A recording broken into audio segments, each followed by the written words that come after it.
Hello students, welcome to Computer Studies. So, let us start with some highlighting points.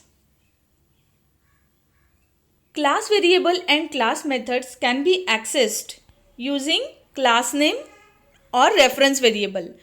To increase readability, it is advised to access with the class name. So, this is one of the very important point. Class variables और method जो है उसे आप class या reference variable से access कर सकते हो, क्लास नेम या फिर रेफरेंस वेरिएबल. और भी रीडेबिलिटी इंक्रीज करने के लिए वो कौन से क्लास का है वो आपको बताना पड़ेगा. So it is advise to access with its class name. Second point is class variable and class methods can be access from instance methods also. That means जो भी आपने ऑब्जेक्ट्स क्रिएट किए हैं उसकी जो भी इंस्टेंस की मेथड्स है उसके थ्रू भी आप क्लास के वेरिएबल्स एक्सेस कर सकते हो. ठीक है. Third one is instance variables and instance methods can't be accessed from class methods.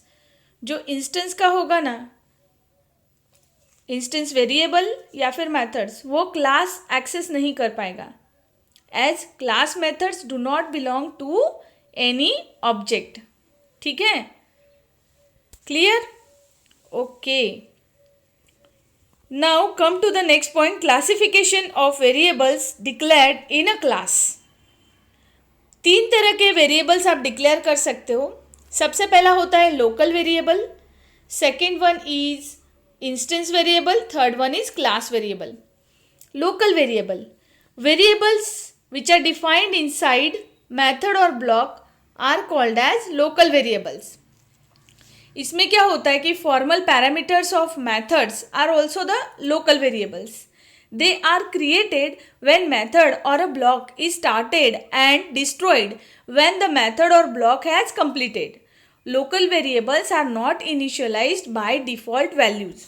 Local variables जो हो गए ना वो इनिशियलाइज ही नहीं किए जाते कभी डिफॉल्ट वैल्यूज के साथ. वो वैल्यू अब उनको असाइन कर दी जाती है at the timing of running the program. ठीक है. ये हो गया लोकल वेरिएबल्स के बारे में. ओके. अब ये जो वेरिएबल्स होते हैं क्रिएटेड कब होते हैं, लोकल टाइप के वेरिएबल कब क्रिएट होते हैं पता है? जब उनका मेथड या फिर ब्लॉक स्टार्ट होता है तब क्रिएट होते हैं, और जब वो मेथड एंड हो जाता है तब डिस्ट्रॉय भी कर दिए जाते हैं. That means creation and destruction.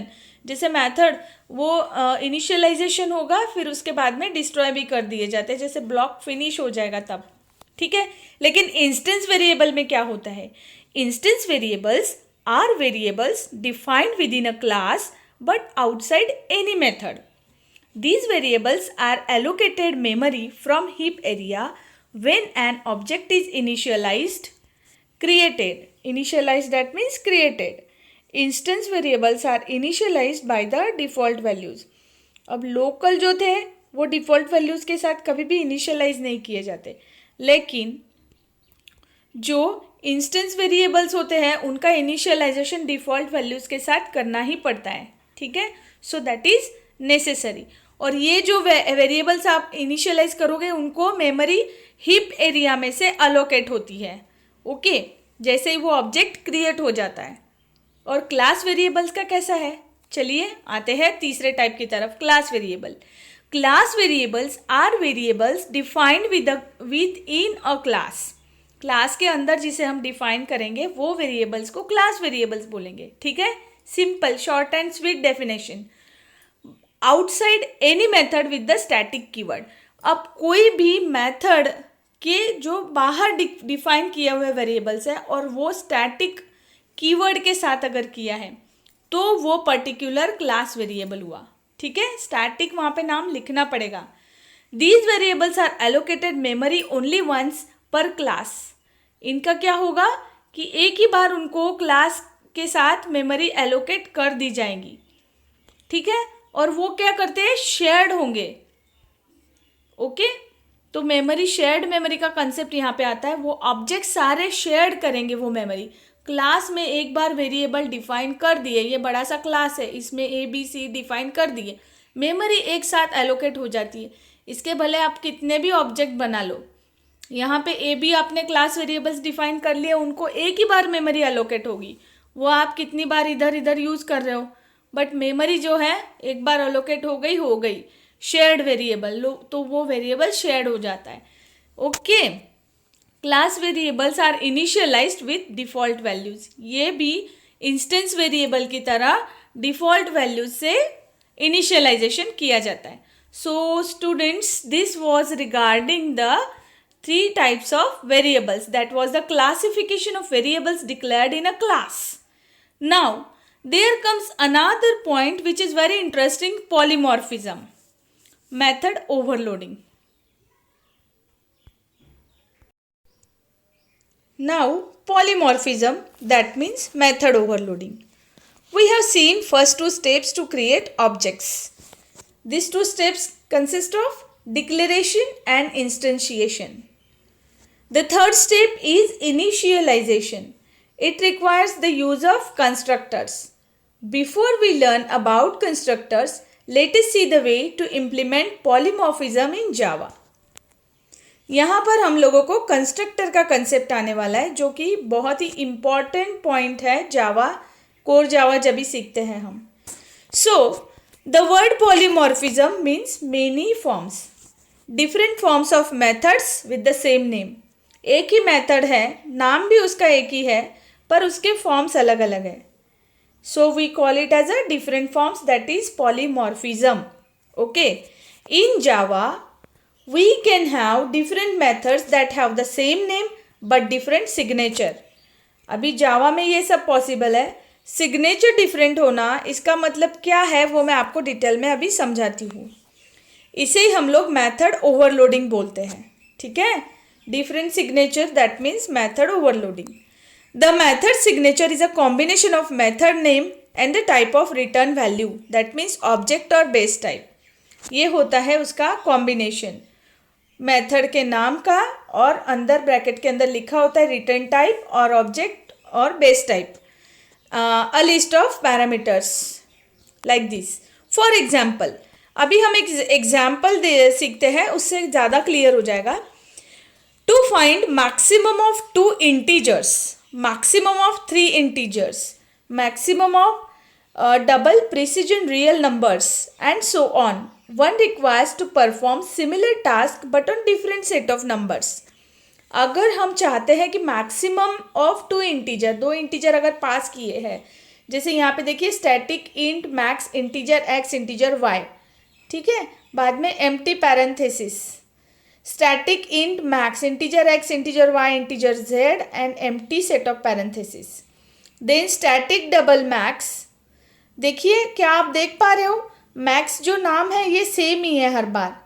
The name is same, method name is same, but the variables parameters are going to change every time.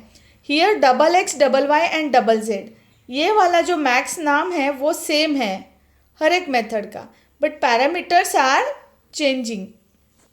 So, in such a scenario, the Java facilitates to create methods with the same name but different parameters.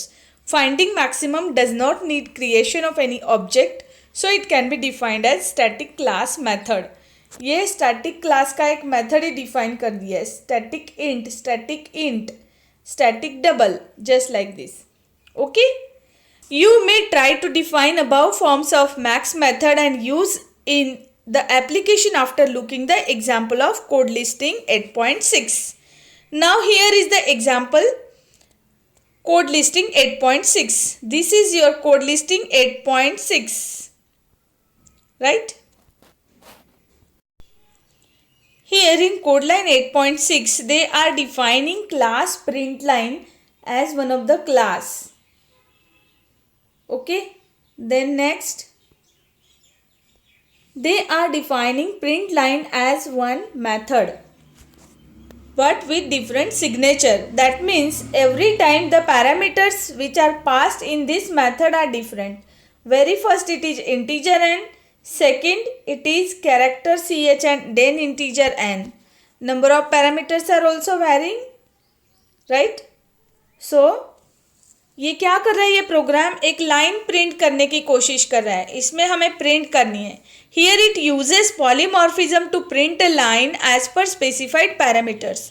और parameter में क्या है, print line एक call कर रहा है without any parameter points 40 times equal to character. क्यों, क्योंकि यहाँ पे हम लोगों ने फॉर लूप लगा रखा है i equal to 0, i less than 40, i plus plus. 0 से लेकर 40 तक की जब तक वैल्यू इसकी इंक्रीमेंट होगी तब तक इक्वल टू साइन इसे प्रिंट करना है. Can you see here in the output 40 times ये लाइन प्रिंट हो गई है. ठीक है. उसके बाद यहाँ पर एक और मेथड दिया है आगे जिसमें हैश टैग जो साइन है वो प्रिंट करवाया है, और वो भी print line integer n, number of n characters जितने वो प्रिंट कर रहा है. Whereas print line int n char n prints n times specified character ch. जितनी बार यहाँ पर पैरामीटर में वैल्यू जितनी बार पास की गई है उतने का वो प्रिंट करवा रहा है. इंटीजर n ये वैल्यू के अकॉर्डिंग. यहाँ पर जो भी वैल्यू सपोज आपने 30 पास किया है तो वो 30 से लेस देन जब तक फॉर लूप चलेगा तब तक ये वैल्यू प्रिंट होगी हैश. तो ये रहा सेकेंड लाइन का आउटपुट जस्ट लाइक दिस. और थर्ड में उन्होंने क्या किया है, थर्ड इसमें भी प्रिंट करवाया है प्लस साइन को. तो प्लस साइन यहाँ पर इस तरह से प्रिंट हो रहा है. ठीक है. यहाँ पर देखिए अपने क्लास पॉलीडेमो फाइनली ये क्लास पॉलीडेमो में से प्रिंट करवा रहा है just like this. Print line पहली बार ये ब्लैंक इसमें जो पैरामीटर वहाँ से पास किए वो, दूसरी बार n पैरामीटर 30 पास किया है तो वो n के साथ कंपेयर करके उतने बार प्रिंट करवाएगा. और थर्ड टाइम प्लस साइन दे रखा है और 20 दिया है पैरामीटर में, सो 20 टाइम्स वो पास होगा. दैट मीन्स पहली बार जब हमने ये प्रोग्राम में लिखा है तो ये लूप चल रहा है लेस देन 40 होने तक. So first it will come up to 40 equal to जो है ना साइन वो 40 तक के आएंगे. हैशटैग जो साइन है वो 30 से लेस तक जब तक नहीं हो जाता 0 to 30. That means total 30 less than 30 था ना तो 30 तक 29 तक प्रिंट हो जाएगा. ठीक है. और आगे जो है वो 20 जो है ये नंबर रिप्रेजेंट करता है, प्लस साइन जो है 20 तो ये 20 टाइम्स प्रिंट होके आएगा क्योंकि यहाँ पे पैरामीटर में 20 लिखा हुआ है. So that's what is the method overloading. क्योंकि इसका डेफिनेशन देखिए और हर बार ये जब कॉल हो रहा है यहाँ पर it is using it for different purposes. So that's what is method overloading.